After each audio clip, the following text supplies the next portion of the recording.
Shirley Troubadour asked a question about why Gates and China are being allowed to buy up all the farmland in our country. And I'm going to tell you something that I had an experience with.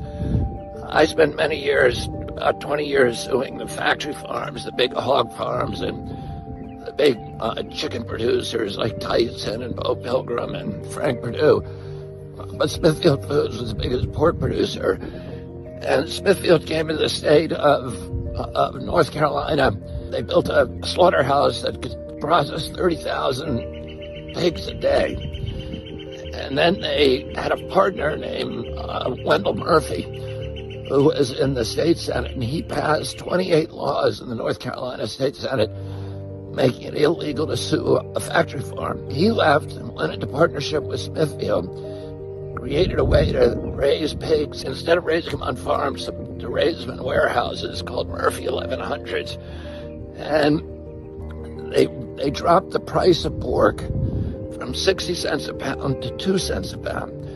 It put out of business all 28,000 independent hog farmers in the state of North Carolina, and it replaced them with 2,200 factories, all of them either owned by Smithfield or contracted to Smithfield. The only farmers who could stay in business were farmers who signed that contract with Smithfield to mortgage their homes, to put those big hog sheds, the Murphy 1100s, on their property, and then they lose all control. They become serfs on their own land.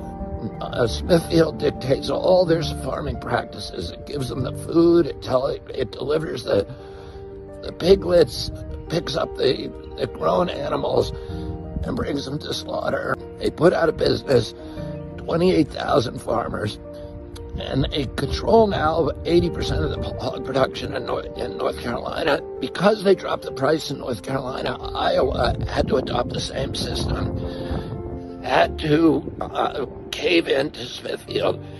They ended up taking control of 80% of the hog production in our country. Then they sold themselves to China. So now China owns all that hog production in America, and it controls our landscapes. And that's the end of Thomas Jefferson's vision of an American democracy rooted in tens of thousands of independent freeholds, each one owned by family farmers, each with a stake in our system of government. And that's why all of this industrial agriculture not only gives us substandard food, but they're also taking control of our landscapes, and that is a huge threat to American democracy.